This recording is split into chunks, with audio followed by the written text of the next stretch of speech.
You know how we all have that one friend we go to with all our financial questions? I'm talking the one who gives you advice like no one else can. Well, meet Experian, your BFF. And by that I mean big financial friend. I'm telling you, Experian is going to be your go-to app when it comes to taking control of your finances. And this big financial friend is always there for you, just hanging out on your phone, where we all kinda are anyway. Experian has a bunch of legit ways to help you save. And get this, the Experian app lets you check your FICO score, matches you with credit cards, and a bunch more totally BFF kind of things to help you manage your finances. Bet your other BFFs can't do all that, huh? Anyway, it's easy to have this big financial friend by your side. Just download the Experian app and get started for free. Trust me, you'll be up to speed with this BFF in no time. Results will vary. Credit offers, approvals, and reward programs based on FICO Score 8 model and subject to lender terms. Offers not available in all states. See Experian.com for details. Mochi Health is here to help you start your weight loss journey with caring, personalized support. Meet one-on-one with board-certified obesity doctors and registered dietitians who truly listen and understand your unique needs. Eligible patients can access affordable GLP-1 medications delivered right to their door each month. No insurance? No problem. Mochi Health accepts FSA and HSA, making care accessible and affordable. And with 24/7 customer service, you'll never feel alone on your path to better health. Get started with Mochi Health today. Take the free quiz at joinmochi.com and use code AUDIO40 at checkout for $40 off your first month of membership. That's joinmochi.com with promo code AUDIO40. Welcome back to the TechTual Talk. In today's episode, HD interviews Shalaya Morissette, a leader who's been making waves in the industry for over 15 years. From overcoming personal challenges, including homelessness and career uncertainty, to landing a life-changing role in a major utility company. Shalaya shares her candid journey into the world of energy and how her path led her to become the VP of Partnerships and Strategic Initiatives at Walker Miller Energy Services, the largest female minority-owned energy service company in the nation. Together, they unpack the surprising opportunities in the energy sector, the importance of mentorship, and the real impact of diversity, equity, and inclusion in technical fields. You hear how Shalaya's educational journey from business to nuclear engineering meets her passion for supporting others, including founding Chiefess Consulting and creating coloring books celebrating real women scientists. Plus, she shares actionable advice for young professionals, especially Black women, looking to break into STEM and how energy careers can shape not only personal success, but entire communities. If you ever wondered how to get into the energy sector, what true equity looks like at work, or how to leverage your unique experiences to drive meaningful change, this episode is for you.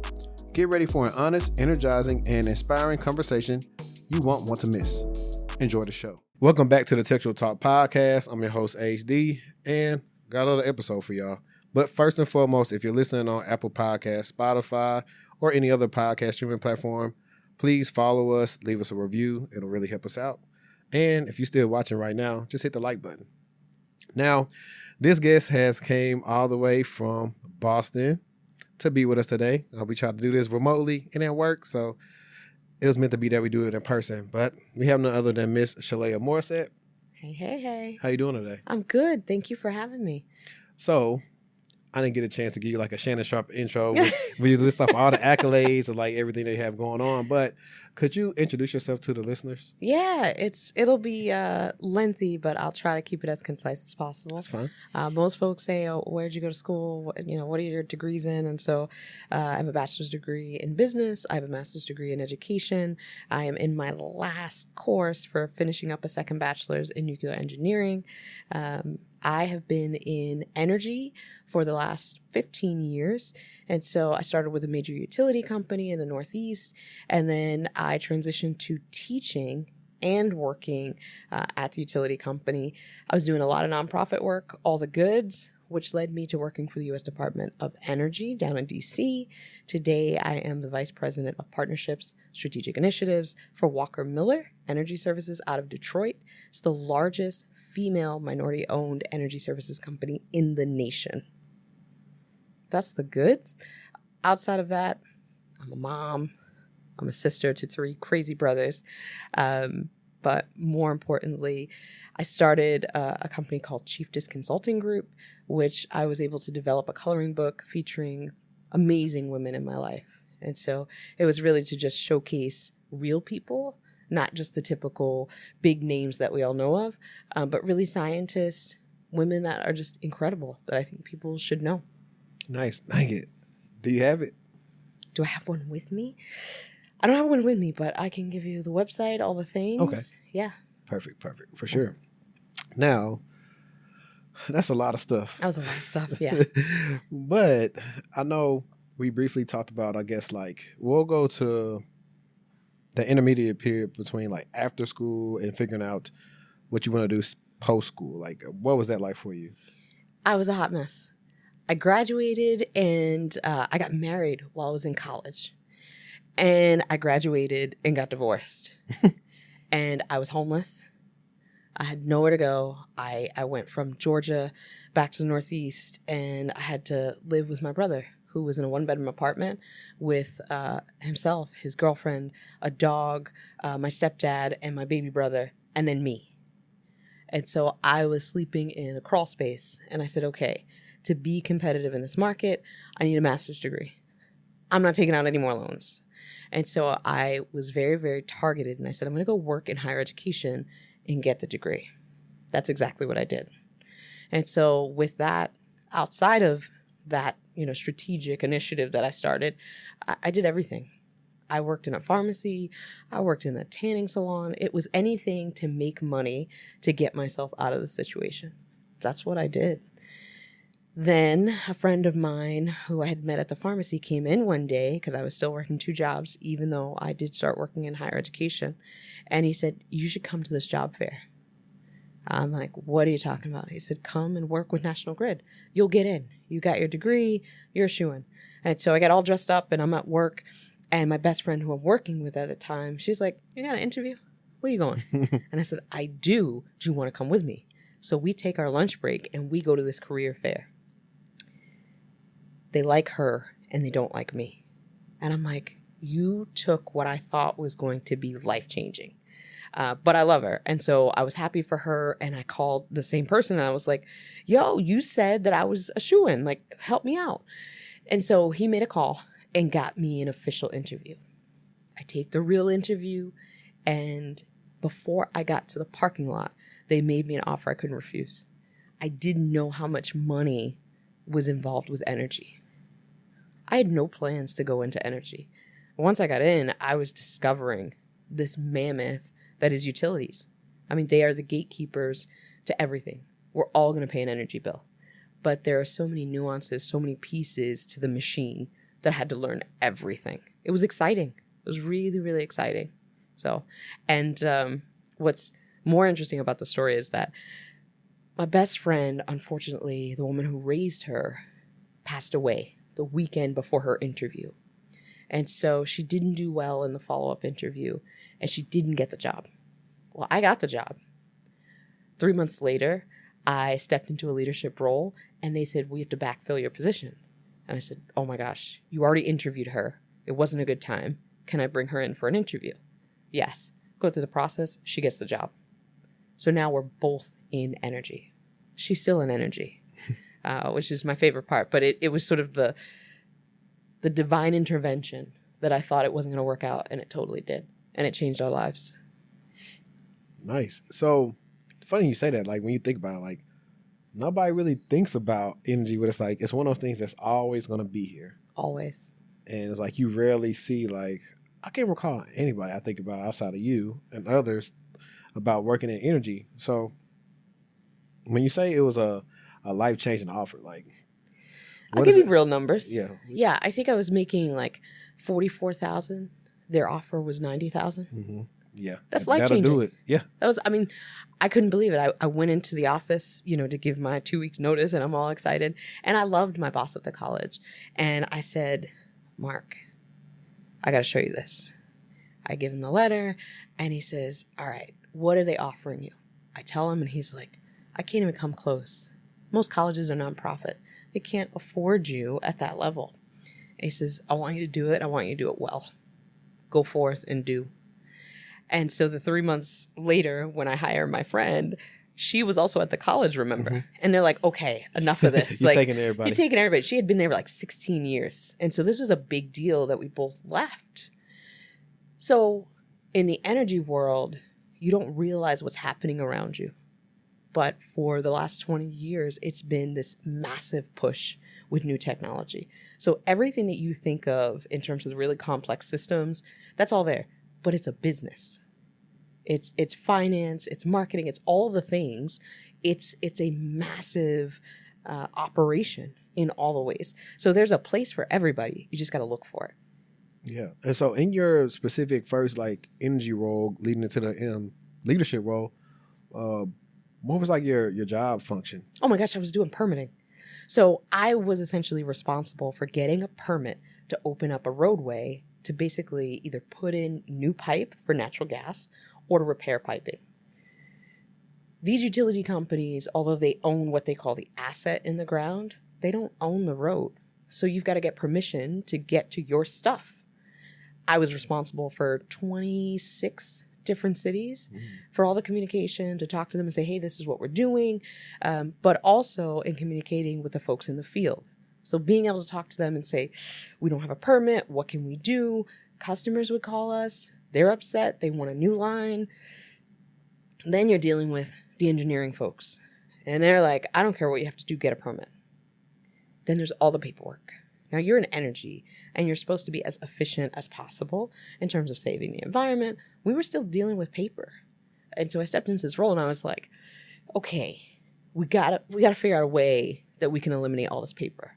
And so I said, will you let me? To my boss at the time. She was like, I've been doing this 26 years and nobody's ever been able to do it. Go ahead. As long as it doesn't cost us anything, do it. So of course I figure out, okay, we can do some scanning, we can use Adobe, we can use some file systems. It's completely paperless now. Still is to this day. That was 7, 8 years ago. Well, 15 years ago. Yeah. That's good. They were at least embracing the change. Yeah. Because you'll go so many places where say, well, we're not doing that because this is the way it's always been. It's the way it will be. And a lot of people, or we like to joke and talk about like the boomers. Oh, yeah. Yeah. You know, they're going to make it the way that they always wanted to be, which I see them still doing that, but they're holding on for dear life now. Yeah. It's about time for all of them to kind of relinquish the reins and just go retire and let the Gen Xers and the millennials come run the show. Because I think a lot of the time, a lot of them are out of touch with a lot of things. Especially in technology. Yes, for sure.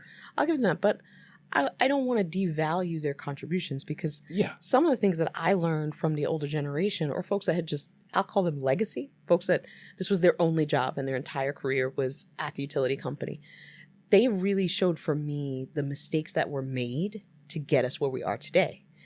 I would literally ask the question of, why do we do it this way? Well, there was an explosion on this date and we learned this, this, and this. Oh, okay. Instead of just, we've always done it this way, sometimes if you are able to really establish a relationship, they'll give you the goods. They'll give you the real information that makes sense.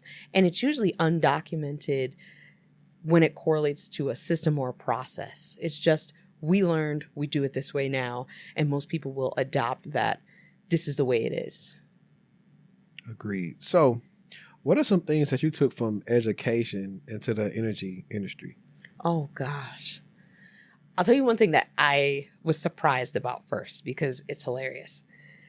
Coming from academia, it was full dissertations in emails, right?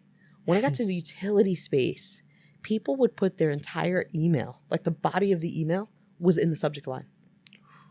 So it would be an empty email, but the entire email, their questions, everything are in the subject line. So I'm doing a copy paste trying to read it without having to go through every letter. It was the wildest thing that in a corporate setting, they did not have the grooming credentials that I was used to. It was wild to me. And it wasn't like that with everyone, but I had never seen it in higher ed. It was like, this is not normal, right? But a lot of the sort of rigor of research, being in higher ed, it was verify everything. Where's your sources? Are you making this up? Trust no one. And so that really came into play when I started learning all the things in energy. It was like, wait, how do you know that? Where did that come from? Was that a degree? Was that a person? Was that historical? Where did that come from? It gave me a really hard time when trying to have a conversation because I had a million questions. I think I really drove some folks crazy. I did. Yeah. No, I mean, but the funny thing is when we think about, I think I've said plenty of times, it's like how sometimes in college, they don't give people, I guess like technically, if I was doing college curriculums, I would have one course called corporate. Oh, yeah. Where I literally teach you corporate etiquette on how to email and things to send. Like, because I didn't learn that till like my very first job in corporate. Really? Yeah. As far as just things to say, how to say things in a third person, how to talk a little bit more high level, how, not to let how you feel come into the email. Yeah. Unless, most people know people have attitude. They say per my last email, something like that. But for the most part, people forget that, hey, like all these people have not had the same training. So you're trying to deal with that. And I learned that, obviously I supported the IT help desk for TSA for 2 years at the beginning of my career. So we were dealing with the screeners. Yeah. So the people that are doing all that stuff, you start realizing, okay, all these people are not computer literate. Right. And then you're like, these are the people that's trying to make sure we don't bring nothing in here. Makes you question. Yeah, it does. And now I will say that was, 11 years ago. So I think the times I've been to the airport now, it's been much better with the scanning technology and stuff like that. But I feel like it has gotten slower. Just going to say that. It does feel like it's gotten slower. I've been traveling for the last 3.5 years nonstop. Mm-hmm. And there's some new technology out that may make the process of identifying things better, but it really can slow you down. And I am a last minute person when it comes to flights because I'm usually not carrying anything. I go right through. But now I'm seeing that even if it's just a purse, it's taking forever. It's taking like an additional 20 minutes at some airports. Yeah, because there's new scanners. And so it just is a one by one. Atlanta is the perfect example. All of the new machines require that one bucket goes, another bucket goes, whereas Boston, it's not a bucket system, right? They haven't updated all the machines. So we're still on a conveyor belt running through. Hurry up, let's go. Yeah. That's the same way at, I don't know how it is flying out of DFW, but at Love Field, they've updated everything now to where, like it used to be when I would fly, hey, put your laptop right here and put this right here. But now it's just, hey, leave everything in the bag. It's going through the scanner. Right. Stand through the little thing, put your hands up, and you're good. We're getting there. We'll get better. We'll get better. Slowly but surely. But to your point about sort of the grooming that it takes, in my undergrad, we did exactly that sort of training. So we had an etiquette dinner. And it got really into the weeds, the details of how do you introduce your boss to your partner, right? How do you introduce your boss's boss, right? There's a different level of how do you hand your card to someone when they are higher ranking, especially if you were going to go to the military after, or what does that look like for someone who is at a military dinner and you're the spouse? Who's introduced first? Do you say, this is my wife, this is, my senior officer? What does that look like? Those simple things can make or break you in terms of, are you good enough to be around the most elite? It's a lot of judgment too. Yeah. And I think for someone like myself who looks young, I'm older than what I look, that sort of hit me in the gut a couple times of like, I do know the right fork. I've done these dinners. Mm-hmm. Like, why are you trying me? Where people would tell me it's that fork. I know what I'm doing. So a lot of insults definitely came as I went through the ranks. And even when I transitioned to working for the federal government, I went and learned how to play golf. And people thought I was crazy. And I was like, I'm going to be surrounded by white men. That's what I actually have been saying for the longest. I want to learn to play golf, and I want to get into pickleball. Pickleball is the fastest growing sport. I hate it. But if you want to be in an older crowd, don't beat them up, right? I'll tell you that because you'll be really good, right? It takes a lot of stamina. But yeah, it also has the most injuries too. Yeah. Honestly, for me, I've been so busy. I used to, when I was kid free, I would play basketball like 2 times a week. Can't really do that anymore because I'm working around the clock. So yeah, you're doing all the things. But no, that's cool and interesting that you said like a lot of white men. I like to bring this topic up as always. I like to get people's various opinions, and I'll tell you where I stand on it. This is not written down either. So I'm gonna preface it like this: have you been managed in your career by any like older Black women? Yes. How was that experience for you? Terrible. Really? Absolutely terrible. And I'm getting these questions because I'll tell you why. I'm gonna drive the point home in a second. Were these like older boomers / like silent generation folks or what? It has been all levels. So having, I was early 30s, having closer to 50, having again late 30s, having someone that was closer to 50, but really, really accomplished women. Like right now, I have an older Black female woman. She's amazing. She's amazing, but it's her company. She's built it from the ground up. And so it's very, very different versus folks that were attorneys and sort of rose through different ranks. It's interesting. It can be great and it can be awful. Yeah. Do you think that some of those people actually should have been in management to begin with? No. So the reason why I'm asking is because there was this viral TikTok that I reacted to on my podcast last week, and it was a Somalian woman talking about how if the manager is a Black woman, I don't want the job, give it back, give me a white man. And so that she said, and she was just saying all these things, and I was like, I understand everybody saying, hey, they've had bad experiences. Of course. But I was like, if you go out there and just highlight and say this all the time, and I was saying this, and this was like to like a lot of different Black women as well. It's like, so you mean tell me you're going to be a bad manager one day? if that's what we want to live by? And because I was like, truth be told, I was like, when you saying, oh, please give me a white man, I was like, I want you to realize that, hey, during election season, they show that they don't really care about you. No, so they don't. When you're saying that, I think it's like a slap in the face. I was like, to be honest, because I did the statistics, I was like, I looked up how many Black women were in the management. I think it was like less than 3%. Right. I did not look up how many Black men were in management. They couldn't even give me a number. So I was like, a lot of us don't even get a chance to even manage. So I was like, it could be skewed based on, hey, they probably got this woman to do this because unfortunately, they do give Black women the stereotype like, hey, if you want something done and somebody to ride your workers like they're her kids, she will do it. So that's why sometimes I think why they probably do that, give you a hard time. Or it's just, I've seen where it's been misunderstandings where people finally have to sit down and you talk with one another and you find out, hey, we have more things that are alike than different or whatever. Or yes, sometimes maybe you guys remind them of their daughters, and I don't know why mother and daughter relationships are so pretentious. It's supposed to be, right? It's natural, right? Even in the animal kingdom, it's natural, right? I've seen it a million times. There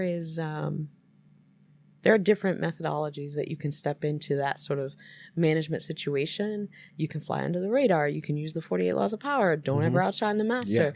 Yeah. In spaces and places where a manager who's a Black woman is the only, that tends to be more stressful because if she's not in position to lift you up, she wants to subdue you. Mm-hmm.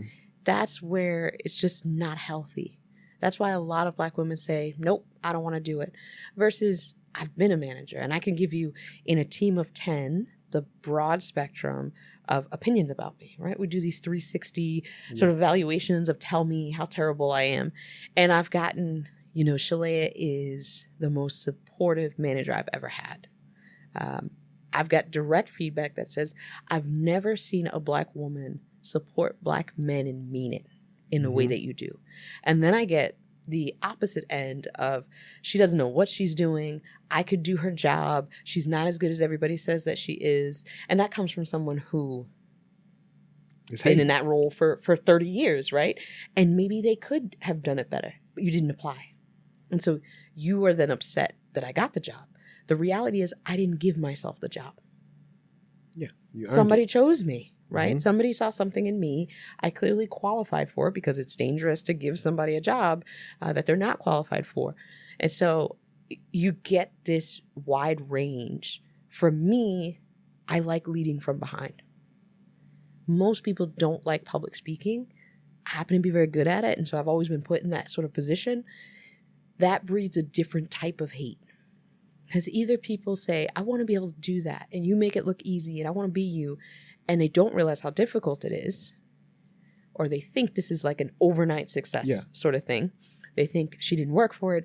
She didn't pay thousands of dollars for training. She just woke up and she's like this. Or everybody says she has personality. Well, what's so special? And then there's people that say, well, I want to do that, but I'm not willing to do the work. That's what I was going to get to. I was like, everybody wants to be you. And it's like, oh, she's so good at speaking, but they don't want to practice speaking. They don't want to learn how to articulate their points and kind of stick to something, their flow, and figure out how it's going. They don't want to do none of that. Yeah.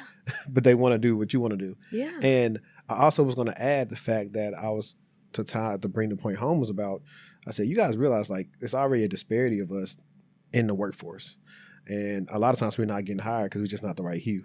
Right. I was like, so when you say all these people are not good managers, these could be particularly some people that could possibly help you get in. I know my Black managers have been great. One of them even helped me, get a role. And of course, the person that was over her was a white woman, but she remembered me from a previous company. Mm-hmm. And so I didn't really have to interview her because I had already did good work somewhere else.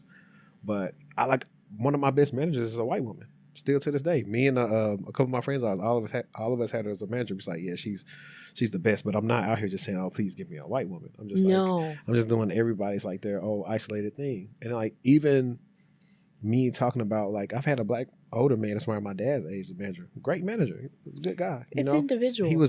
He had the soft skills too as well, like to talk to me when I told him I was leaving the company.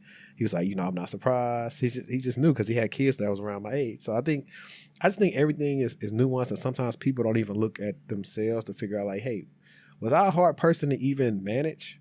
That part. That part. Nobody's willing to have that conversation with themselves to say, if I had to manage me, how fun would that be? Do we get the job done? Am I a slacker? This is the college experience at its finest. If you have to work on a team, even if you are an individual contributor, how well do you work with others? What everybody in the corporate space won't admit is that we hire people that we like. We hire people that we think will get along with the rest of the team because you spend 8 hours a day with people. And I don't want to work with people I don't like. Yep.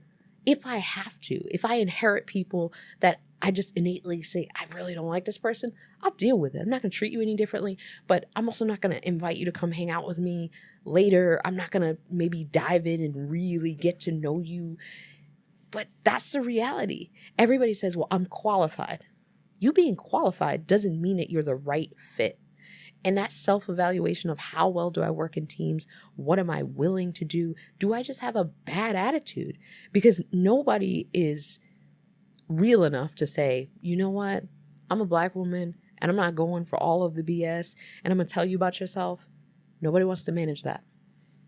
Nobody wants to manage confrontation every single day when they come into the workplace. Mm-hmm. That every time I ask you to do your job, it's a problem. You give me a rebuttal that is just nasty. Mm-hmm. And that is already the stereotype. And when you fulfill that stereotype, it's so horrible for the rest of us. And you have someone like myself. I know what the stereotype is. You're a Black woman, you're light skinned, you got long hair, right? It's all the things. And so other Black women will look at me and say, well, you only got hired because you're pretty. Okay, I'll take that. But I'm going to do all the work so that you can never say to me, she's not good enough. Yeah. What's funny though, in one of my business classes in undergrad, the professor actually talked about like, well, at least in retail sense, like hiring attractive people. Yeah. Make you feel a little bit more comfortable. Yeah. It's crazy. But again, the human mind will put us in categories, right? Whatever we're comfortable with is the box that we build for people. It's unfair, but it also is an innate thing that's a human trait to keep us alive. Mm-hmm. We put danger in a box. We put safety in a box. And I know how to identify those things based on my human experience and my genetic makeup, right? That's the realest part to it. But so many of us are unwilling to accept it. Yeah, for sure. Now, speaking of that, one of the questions I had down here was about, you've been a driving force for diversity in the energy sector. What does true equity look like to you in this space? Oh, true equity looks like no more first. I'm so tired of being the first Black female board member, the first Black woman to do it, the first. I want to get to a point where, regardless of color, is it an equitable system? Are we looking at the situations in people's lives and saying, that's unfair, right? Does this make sense? And I'm not mixing the two in terms of equality to equity. That's not what I'm saying at all. What I would, in an ideal world, say is that could we all have access to clean energy that's affordable? Yes, we could. We could. Could we save the one planet that we're on by doing things in a more equitable way? Yes. Yes, we could. We're not asking energy companies to plant trees for all of their emissions. We're not asking that of them. We should. There's a lot more to be done in the energy field that would be to the benefit of everyone. Mm-hmm. That is really the ideal situation. Quick question. Does water fall under energy? Yes. And the reason why I said that, when you said, I think you said clean resources. When it comes to places like Flint and these other places with these water problems, I don't know, I guess maybe that state, local level. It's all, right? So it is a federal issue. It's a state issue. It's a local issue because there are citizens there. These are real people that can't drink their own water. And so Flint has been happening for how many years now? Down in Mississippi, there are thousands of cities and towns that don't have clean drinking water. This is a human issue. It's a human issue. There are inventions that could solve the problem. Are we willing to fund it? Doesn't look like it. I know of two women that came up with an invention in partnership with MIT during their PhD research. The name of the company is Aquasaic, and they found a particular type of yeast could extract all heavy metals from water. I helped them, and I said, you need to talk to this person, every private equity fund, go after it, get the money. Here's some grant information, go after it. What they found was when they flipped the switch and said, we can extract heavy metals for use to do other things, now investors were interested. The human issue is not as profitable, right? That's the truth. Yeah. It's not as profitable in business. And until we get to the point where in the business world, we see that the social issue is worth solving because it will have economic impacts, we're going to be stuck in this cycle. Yeah. I don't think they care. That reminds you when you think about like going to the doctor, hospitals, pharmacy, big tech, to where, hey, I make more money giving you the antibiotics versus curing you. So that's kind of what that reminds me of. And that's why you just got to be a little bit cynical, like every time something happens, like, man. But people are getting smarter. Even doctors now, my mom, she's a news watcher, and she called me. She said, oh my gosh, they're bringing back doctors coming to you. So doctors are tired of the insurance system because without insurance, I could get, and I just did this recently with everything with a fighting match. He had to go get an MRI. I'm thinking to myself, oh my gosh, this is going to cost $6,000. It's going to be crazy. We got the MRI for $500 with no insurance. Wow. We got an EKG. So we get an MRI, CT scan, EKG, stress test, physical, eye exam, all of that done for less than $2,000. Wow. What they would have charged the insurance companies had we run everything through insurance, well over $10,000, easily. Just for the MRI, that would have been $6,000. And so now you see the system saying, well, if this doctor's willing to do it without insurance and it's cash money, it's cheaper than my copay. Why would I get insurance? Yes, you may need it for massive surgeries, but it's sort of like finding that vet that does limited hours for free. It can be done. Yeah. It's just a matter of who is willing to do it. Can we then honor them with a donation instead of massive payments that we don't have? Yeah, I mean, I don't even remind me. It's just like everything goes up. Outside of going to the doctor, everything else, like when it comes to the insurance, like, man, this stuff is just, you have people that will forego even getting insurance at work because it takes so much out of their check. Yes. And if you never use it, you never get that money back. So come on. At some point, even the older generation is saying this is a scam. Just like car insurance. Yes. It's like, it's too much. And then if you don't have a wreck for 10 years, you've paid these people at least, we'll just say you pay $200 a month. Right. And you pay them that's $200. We're going to say $2,500. So you pay like $25,000. Yeah. Over that. that time. So and don't get me started on homeowners insurance, right? And if you cash in too many times, they'll drop you. You could lose your house in that process. The bank says it has to be insured. We're only giving you this loan if it stays insured. So 25 years of paying it, 30 years of paying it, and you never cash in. Mm-hmm. You've just thrown money away. Yeah. The more and more as I get older, I do understand why people just get fed up, say, I'll just let y'all have everything. I'll go live life on my terms and be homeless. Because I don't have to pay no bills. If I can find it. I understand that rationale. It's a hard life, but I definitely do understand it because it's like everything is just a game and you're a cog into the system and you're just over it. It gives you perspective. My brother and I got to a place where I recognized that his idea of happiness was not my idea of happiness, right? He was not going to ever step into the realm of, I want to go to college, I want to do all the things. He was certified genius at 5 years old. And so he looked at school and said, I'm bored. This doesn't make sense. This is conditioning. You want me to get up, stand up, and do all the things at the sound of a bell? This has been done in experiments over the years. Like, you're just trying to get me ready to go into a job. I'm not going for it. And so his mindset is to live a simple life. He's not extravagant. He doesn't want for much. His kids are taken care of. But if he could go live on a compound somewhere, he would.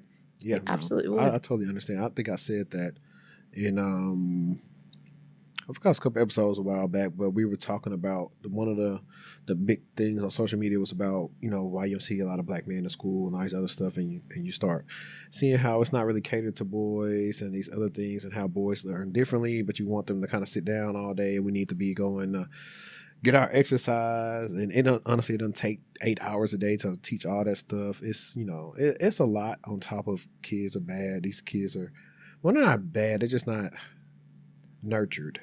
They're not nurtured. They're not conforming to our social norms. Our social norms were truly influenced by us being afraid of getting a beating. Like, It's different now. We can't do that. When you try, there's the school intervening, a nurse intervening, the government intervening, generations intervening, saying you shouldn't do that. And nobody has the answer. We said it earlier. There's no handbook to parenting. So nobody can tell you, I got it right. Sometimes I think we forget that you're going to have kids. My mother says it best. You never know if you're going to like your kids.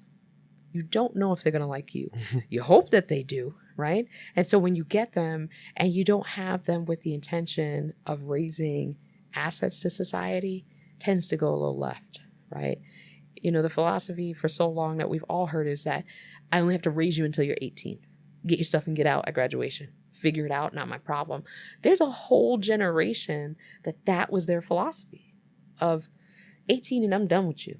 I don't have to have anything to do with you. You made it out of high school. That was the standard.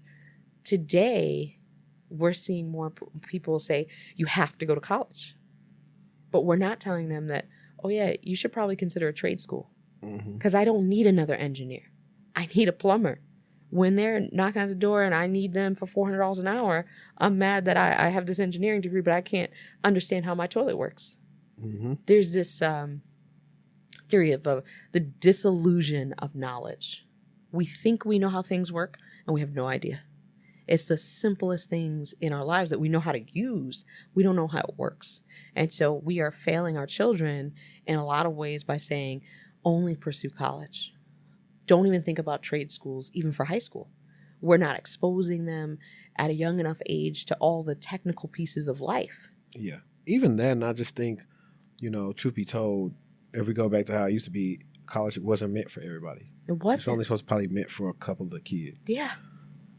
There are other ways, but that comes with planning and actually paying attention to your kids and see what this one will be good at, this one, and trying to figure out what they want to do and kind of enhance what they would gravitate to. But that's having kids with intention, right? So many of us are stuck in survival mode that we don't even get the chance to enjoy our kids. We don't get to see who they are naturally. Such and such can take things apart, put them back together. That's sometimes just innate. We're not paying attention because we're so busy working. Yep. And I remind people all the time, your job, your title is not going to be on your headstone. Yep. But in truth, mother, daughter, sister, that's what's going to be on there. It's the relationships. Forget everything else. I'm not saying don't do your job well, don't be proud of what you do, but end of the day, when you retire, God willing, it's your family. Mm-hmm. It's the relationships that you've built that satisfy you. Mm-hmm. It's nothing else like it. You can accomplish all the things, you can make all the money, but if you are 70 and alone, yeah, it don't mean nothing. Nothing. Trust me. It was like a while back. I was going to the chiropractor for some stuff. I was like on a plan to get adjusted and stuff throughout, like, I think 2 times a week. And I had seen this very old couple come in there with each other. They had to be 70s, 80s. And I was like, that's really what it's about. Yes. I was like, I always say all the time, and we got like all this rhetoric, you know, the men going this way about, well, I'm scared to get married because of all this. Mind you, most of the people that are scared to get married don't even have money to be taken. True story. And then, you know, you have the women who, some of them are successful and others aren't, but they realize, hey, well, as long as I have my kids, I can use the system to my benefit and I don't really need a man. And not realizing, like, once that allotted time is up, it's just going to be you. It's just going to be you. And by the time you get back out there, life is going to pass you by. And, you know, you can hope somebody wants you at that time versus trying to fixate on just making sure, like, you can make it work with somebody. And I don't think people, they're only thinking about, like, the right now and not thinking about what happens later. Hey, who's going to be there to help make sure you take all your pills and all that? And this is, you know, thinking if you don't have kids. Right. Now, if you got kids, you may look up if they like you. If they like you, right? Maybe you don't got to go to the nursing home. Maybe you go stay with one of the kids, which I hope, you know, I get to stay with one of my daughters. Right. Please take care of me. You know, just give me a sitter because right. I'm like, them people don't really watch over those people. But think about that. Everything that you just said is based on what you put into those relationships. Your kids are going to take care of you because you took care of them in a big way. People show up for you because of how you show up for them. And it's even in marriages, in partnerships, whatever that looks like for you, it really is your commitment to the other person. Mm-hmm. If your partner is your competition, you're done. You're done. It's going to be miserable. It's going to be a nightmare, right? So finding the right person to procreate with, if that's what you decide, is crucial to a long, healthy life. It really is. If you then decide to have children and you don't say, I built something, it's my responsibility to give them the best opportunity. What are we doing? Right. Why are we doing it? What is the point of procreation if they're not meant to be the best version of themselves? You should be influencing that every day. Every day. If you just had them because, oops, it happened, there's a mental shift. I didn't intend on having my daughter, but the moment I found out that I was pregnant, it was like, okay, let's get busy because we got things to do. I can't have, just a life that is unkept. I'm not hopping on a plane to go and hang out with my friends anymore. I'm not running to Miami. No. That money has to be put aside for her. I need to be buying art. I need to be making investments. It was a total shift that I was no longer important, but that little girl is going to be my legacy. What will it look like for the next 7 generations? That's how I'm making decisions today. It's not normal in my family. I don't know how normal it is in other Black households, but that's my intention. Yeah, for sure. It's not the norm. But I wanted to switch gears real quick because I remember in our prior conversation you talked about, I think we were talking about either getting more minorities in energy, and I know you were telling me about a time where you guys were partnering with Southern University in Shreveport. Yeah. With was it like with Calumet or something? So I came into the agency and they had this program already with Southern. And basically we're trying to get more people into energy. Now we could have gone to any HBCU and tried to launch this program, but Shreveport was interesting because you had a lot of petroleum companies already there. And it didn't make sense to sort of reinvent this wheel. They had the technology, they had everything they needed. We just needed the right recruiters. They needed money to support the professors. And so that's exactly what they did. They found the right kids, and they started at high school. They were grabbing seniors to say, come over here and take this certificate program that guaranteed you $70,000 for a certificate program. It was incredible. Yeah. I wonder would they bring that back? Listen, the current administration. That's why I'm not in the federal government anymore, right? But there's a lot of private funds that are trying to do similar work, right? But Southern University is unique in that it's the only university system within the HBCU network. Now, I wish we could change that, that all HBCUs were linked together in terms of transferable credits, all the things, because I think that would be a game changer. Yeah, because I know for sure that was something I never heard about when I was in high school. Like I did dual enrollment, had like one dual enrollment course from Southern, and I think I had one from Grambling. But other than that, we didn't hear anything about any like program. Granted, we weren't students at Southern University to kind of know about that. Yeah. Either. It's been traditional, right? So unless you were an engineer, you weren't really exposed to the energy industry, right, as a whole. But more and more, there are energy finance degrees, there's energy policy, there's energy law, because it's pretty lucrative, right? Yeah. This is a $1 trillion you see those industry. People, like you have those people like they'll be on social media like petroleum engineers and stuff like that. They'll do their day in the life, they're in their nice car in Houston somewhere. It's I don't know anybody in energy making less than 6 figures, honestly. And it's not because of my level of where I am. That is like throughout industry, you can make a lot of money. And there's a lot of side hustles, a lot of stuff you can do. Once you are the expert in your lane of energy, you can really dictate your own path. It's wide open.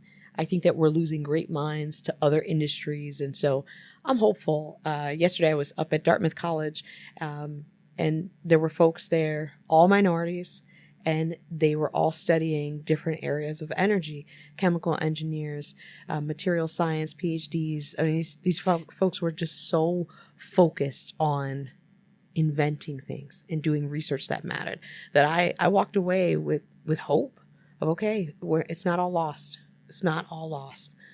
So there are people here. We just need more. Yeah. And speaking of that, let's talk about now Walker Miller Energy and some of the initiatives and things that you're trying to drive over there. Yeah. So obviously, VP of Partnership Strategic Initiatives, we do a lot of workforce development, but it's different. The wraparound services are, I think, probably the most impactful. Most people say wraparound services, and it's like childcare. No. We're talking about mental health support. We're talking about financial literacy. We're talking about transportation, actual stipend. You're not just in a program learning something. It has a 90% pass rate. The first year we did it, so basically it's energy efficiency, right? You're going through this program. You're learning how to do audits. You're learning about building performance, all of the goods. And you don't need any experience, none. We teach you everything. When you graduate the program, we then assist you with getting placed into a job. We don't care if you pass the test, right? You're going to pass. You know this stuff by the end of it. It's a 7-week course. And so the bigger part to us is that you get a job. So when we first did it the first year, it was like $22.41 an hour. Now we're at $28.71.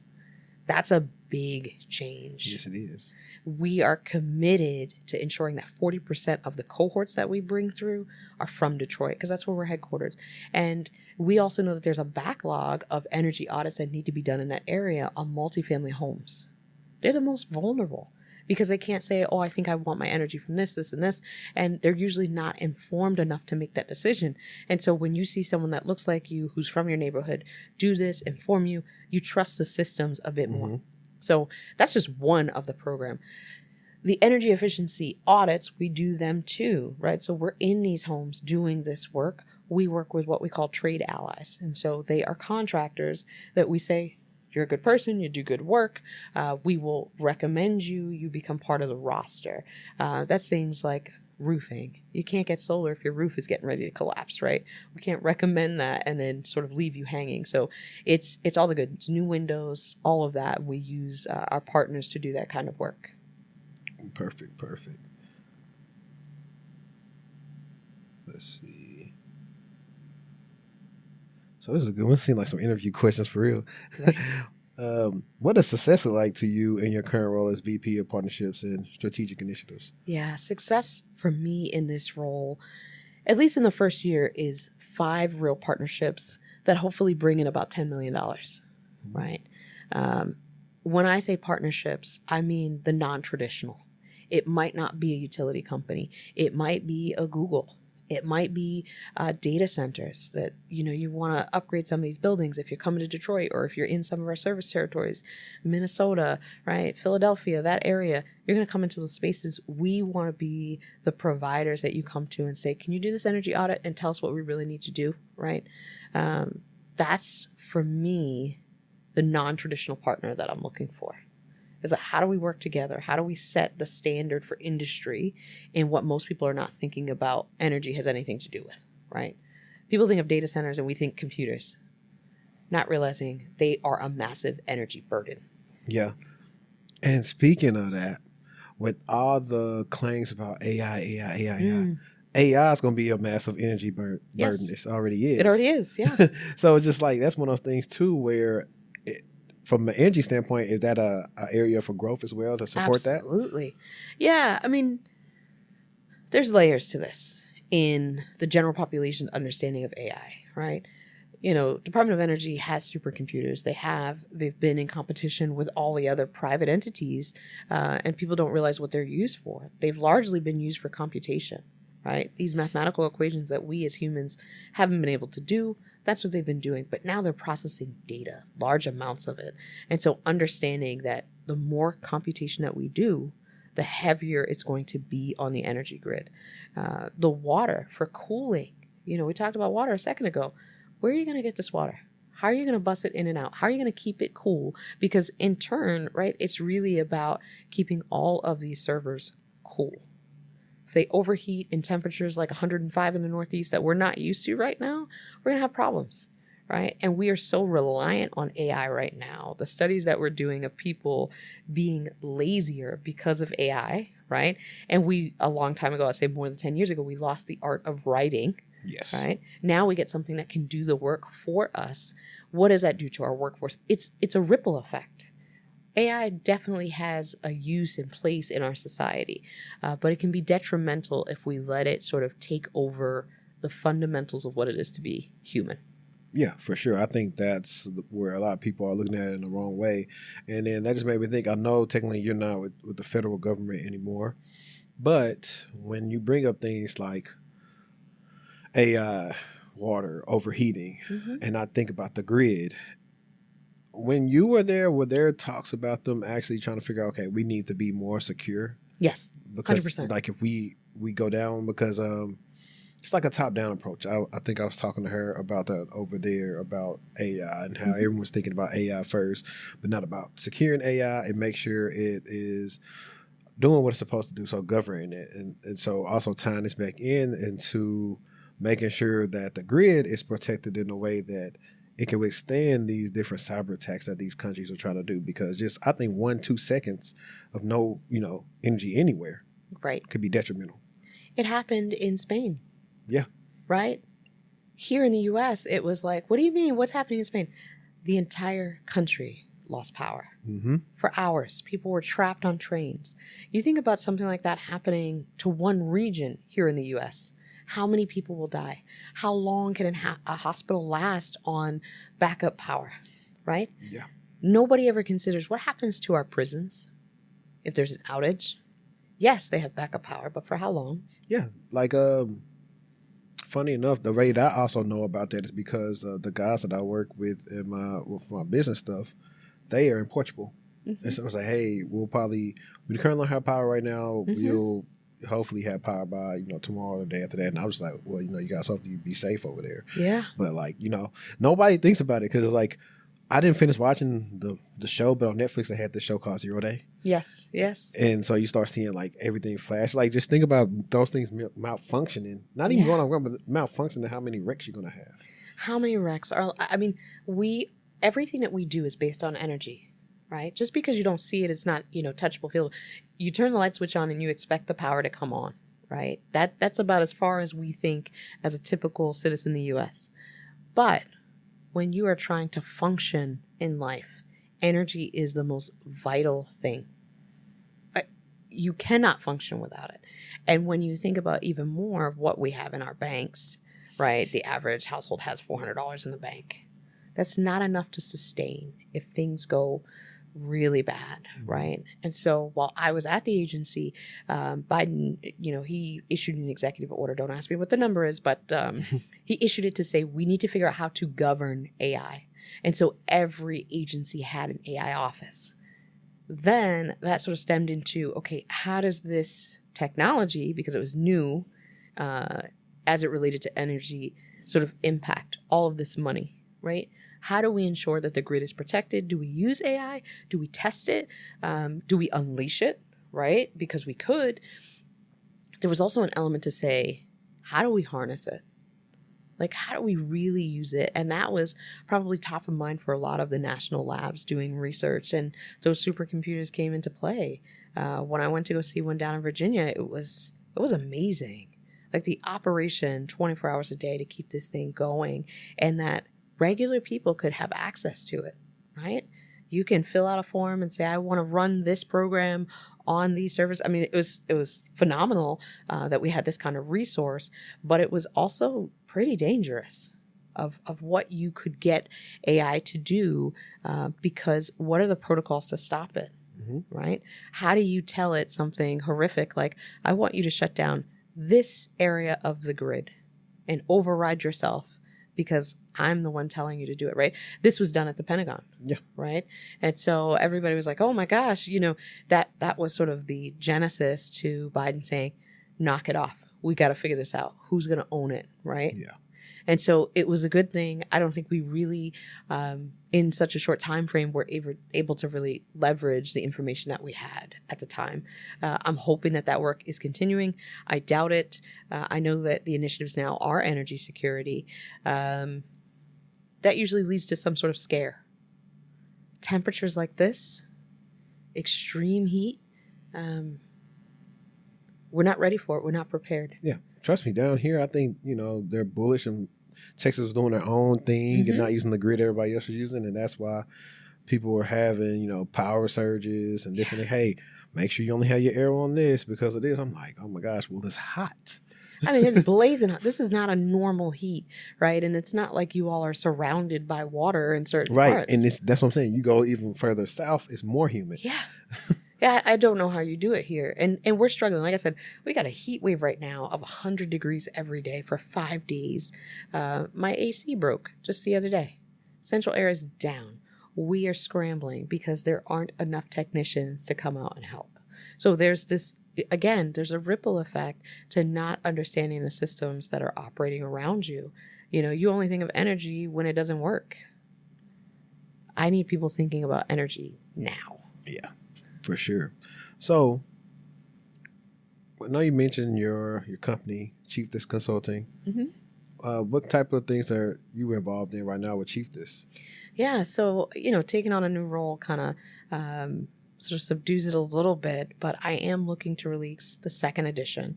And so in this edition, I plan on having girl dads, right? Because energy is dominated by men. And so I've had the privilege of getting to know a lot of them.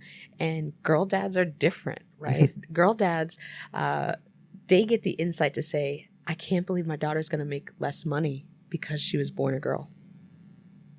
It's eye-opening to have conversations with them because they are the type of people that say, oh, no, my daughter is going to do whatever she wants in life, and I'm going to empower her to do so. And so I made a commitment. I asked a couple of the guys, and I said, can we do portraits of you and your daughter? And we don't really care about you. We can say what the dad does, but what does your daughter want to be? What is she interested in? What's her favorite type of science? When did you introduce the sciences to her? And saying, let's give that lens to folks that don't realize that girl dads are just amazing. Yeah, that's been a big push ever since, I want to say, Kobe kind of made it famous. Yes. Girl dads have been like that. Yeah. I don't know. Yeah, I actually was content with just being a girl dad. Yeah. And then I became I don't know if you say boy dad or you just become a dad because you got boys and girls. Yeah. So I don't know. Yeah. You are the dad, right? Because you get the best of both worlds. And the relationships are different, right? And they have to be, and they should be. And I sort of suffer with that because I only have my daughter right now. But her dad is awesome and her bonus dad is amazing. And so it's just really important for me because for young women, it's about 7 or 8 where they get influenced to no longer be interested in sciences. Really? Yeah. And that's you know what? Because they always have these polls about like, when you go to the schools, you know, it may be 1 or 2 girls in the STEM class, regardless of whatever it is, whether you're trying to do tech or you're trying to be engineering, science, mathematics, whatever. It's not too many. And it's like, you know, they're not interested. Now, we have seen a surge over the last couple of years of them being more interested, but I think the pandemic showed people of like, hey, I need a career that I could be flexible in, that they'll be hiring in, that's going to also pay me the money that I can also, like you said, pay attention to my child and not be surviving so much. Yeah. Well, and then also seeing a lot more girl dads involved to say like, no, let me share, because I'm an engineer, let me share what I know, right?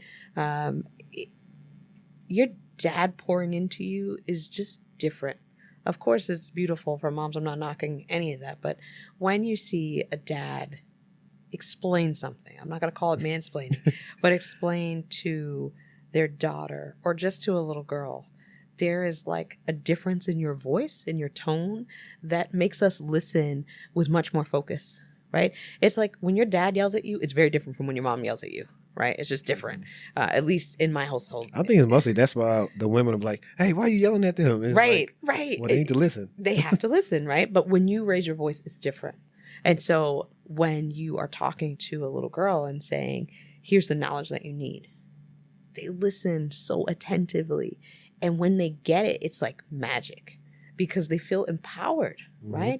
That you're telling me that someone who gave life to me, my dad, who does something that maybe my mom doesn't or I don't see all the time, is giving me this information. It feels like you just got access to the crown jewels. Like this is the most important thing in the world because you're taking the time to talk to me and to teach me. And it changes your outlook that you can do this because my dad said so, right? So it's just super important that young girls especially get that. And I don't plan on forever only releasing these books for girls, but I'm seeing that for boys and including my brothers, it's more important for them to build those relationships where they can ask questions. They get to be freer, I'll say. Yeah, for sure. Yeah. And how did you just like get the pictures and then get somebody to turn them into like coloring books? So I have virtually made zero profit that I've kept. All of the money I have given away to my mentee. She is an artist. She's based in Iowa. And this girl, her name is Amijah. She's phenomenal. She harassed me. She was like, I want you to be my mentor. Please, please, please. And I was like, I don't have time. I don't want to disappoint you. And so initially I said no. And she said, well, okay, fine. Can you help me? And she shared with me that she was part of the adoption system and that she was largely in school doing her thing. She's double major. She's just amazing. And she has a natural talent. She's an artist, like a true artist, painter, all the things. Graphic design is just her jam. And so I said, okay, how do I do this? And so initially I paid her to do all of the design work. I just paid her out of my own pocket. And then what she didn't realize was that I was going to give her the money to go and study Spanish abroad. And so that's what I did. And that's what I will continue to do, whether it's to her or other students. But when you see a young person who is dedicated to their own success against all of the challenges, I'm willing to make the investment. I don't need the money, but I do need to have passion and purpose in helping other people. That's actually something I was going to bring up too. Is like you gave like a very passionate speech back in January at the thing in Atlanta. Yeah, and it was like, you know, that was probably my first time ever being a part of just some, you know, all black. If people have seen CB4, you see what's his name, something. You know, like Alan Payne. Exactly. Yes. And he's like, I'm black, y'all. I'm black, y'all. Black. That's literally like probably my first thing of like, not anybody saying blackity black, of course, but it was like, you know, hey, everybody is black here. All these black people do various things that could help us get to a common goal. Yeah. And I guess what's the word I want to look for? I guess I'll say how specific were you in wanting to go that route with that, you and Athora? My partner would tell you that I am unapologetically black. And I tell white people this all the time. I'm rooting for us to win. I don't care about the competition. I don't care about what you do. I understand that we are in position to always need everybody to be a part of the progress. But my intentionality to help Black people that want to help themselves is real. I'm also the person that says you can't be selective about the type of Black people you want to help, right? If you are going to say, I'm Black and I'm proud, or I'm unapologetically Black, that means that I have to include the Black girl with pink hair. It means that I have to include the Black man that goes to Morehouse. I have to include all of the different lanes of Black folks in wanting them to be successful. And I don't fall into the rhetoric of Black excellence is aspiring to be white or to have white success. My excellence says that I want you to be great at whatever it is you do. I don't care what it is, as long as you are not hurting anybody, as long as you are carrying on a legacy that you can be proud of when you are no longer here. I'm willing to do that.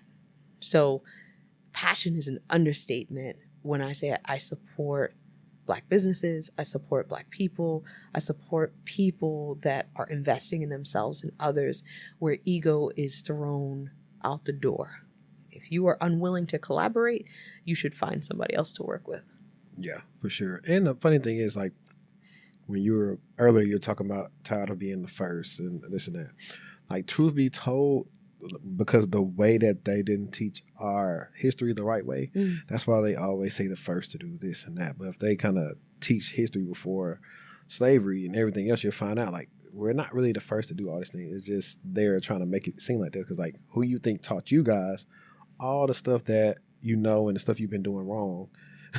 Like, who you think taught you all this stuff? Yeah. And so when people start doing that, they're studying and going back, they realize, hey, like, this is not like aspiring to be, white. Like, I remember, and this is a separate topic, but it's funny to me.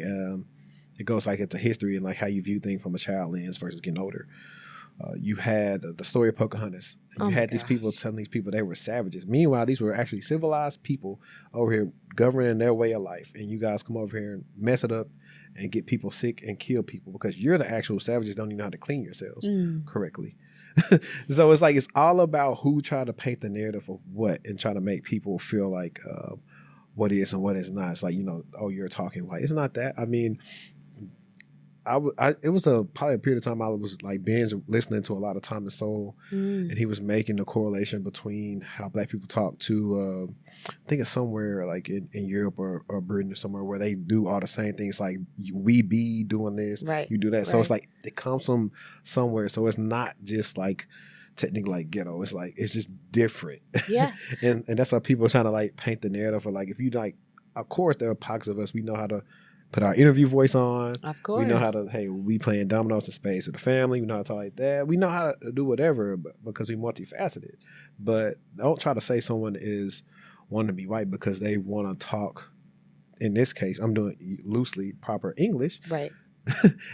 Not to mention, when I was a kid, ain't was not in the dictionary. Ain't was looked at as a bad word, but now it's a word. Listen, now we have acronyms in the dictionary, right? Like Webster is picking up everything now. Like anything that is, 10,000 people say it enough times, then we're just going to accept it as this is common language, right? We've never spoken the Queen's English, right? Mm-hmm. We've always ruined it in some way. When I say we, I mean Americans. Like, let's be clear. From a young age, depending on where you are in the country, geographic location will dictate how you speak. Yes. And that's okay. Sure. The reality is that your language approach, let's call it that, does not dictate your level of intelligence. When I was teaching, the first thing I said to my students were, most of you are speaking English as a second language, which tells me that you are incredibly smart. You've been able to navigate these waters in languages that are incredibly complex and still articulate yourself, still learn, still get by every day. You are intelligent, more than the average. And so that sort of line of thinking, to think that someone is less than because they don't speak the way that you do, that form of elitism really, the Northeast, we say, grinds my gears, right? It gets on my nerves, right? It's, who are you to think that your degree given to you by someone that makes you pay for it gives you more worth than someone who decided to do something different? Who are you? Yeah. And that's among Black people too. Yeah, it is. That's one of those. I don't want to do this. Like I said, I don't like to do the stereotype thing. Right. For me, I respect everybody making an honest living because I have a background, come from a blue collar family, so I respect that. Like, regardless of what degrees I have, it really doesn't mean much to me. I don't really tout it like, hey, I have this.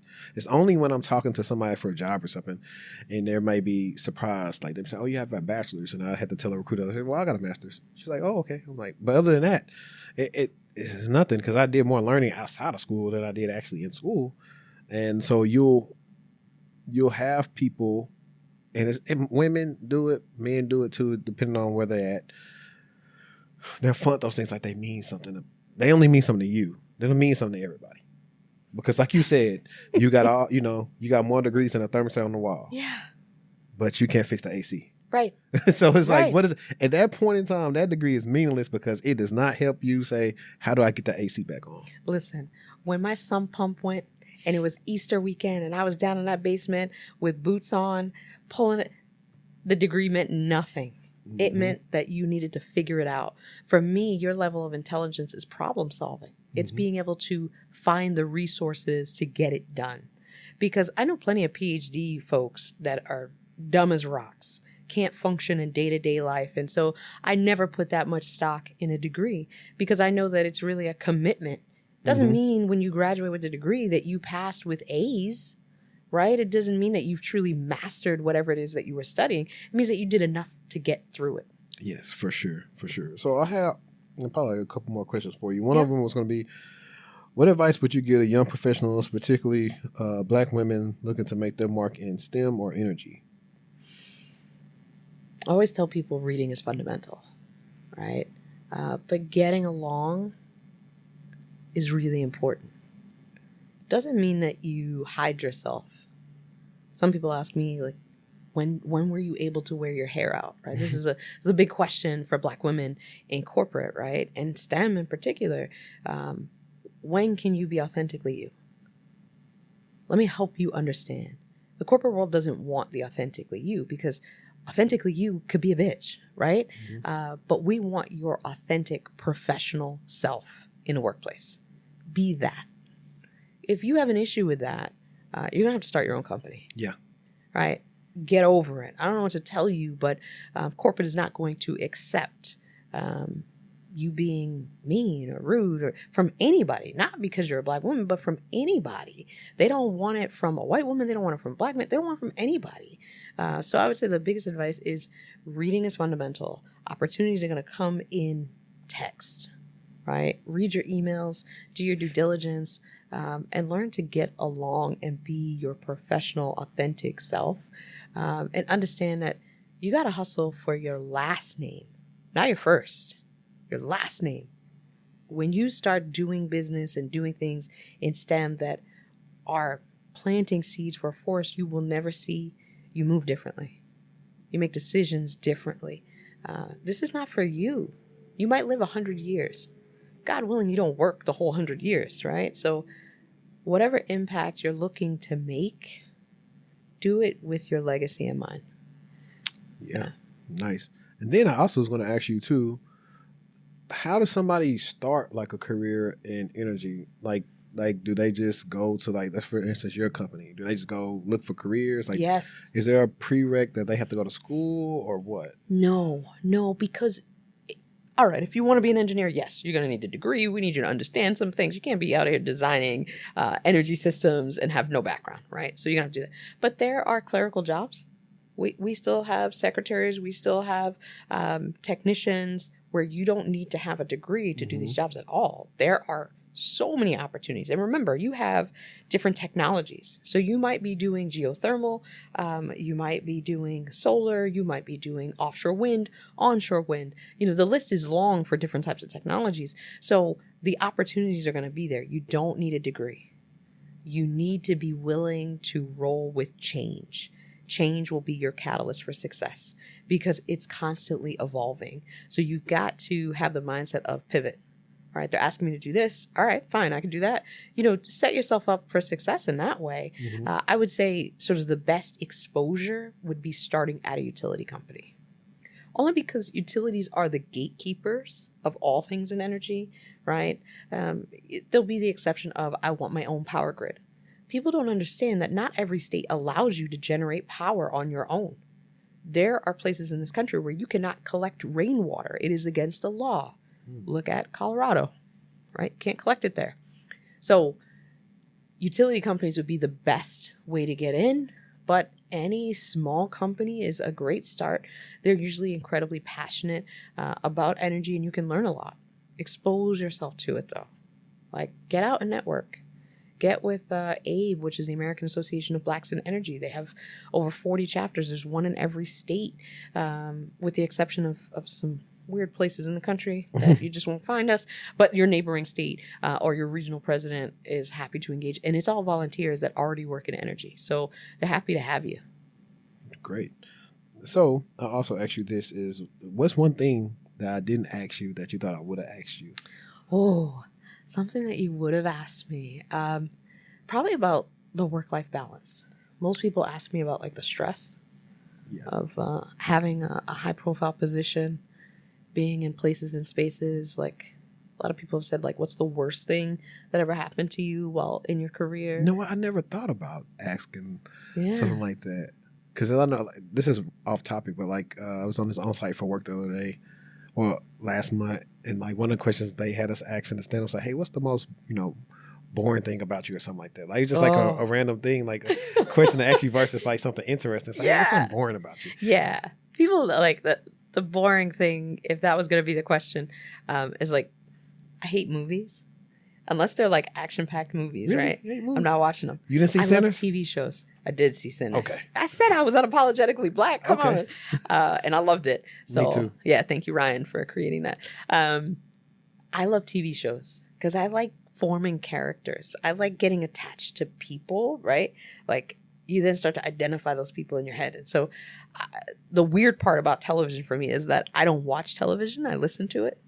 So I watched the first episode, and my partner hates it because I'm looking at my phone, I'm doing a million things, but I know exactly what's happening because my brain is auditory. So I just hear the voices and I make the pictures. It all happens in my head. And occasionally I'll look up, but I don't have to. So do you like audiobooks? I love audiobooks. Yeah. I love it because especially when a book has become a television series, and I've watched or listened to that television series, like Michael C. Hall, who was Dexter in the HBO series. Okay. They were books first, but he now narrates the audiobooks. Interesting. It's so good because now I have I'm the the opposite. character. I like the books more than the show because the show oftentimes is not concise with what happens in the books.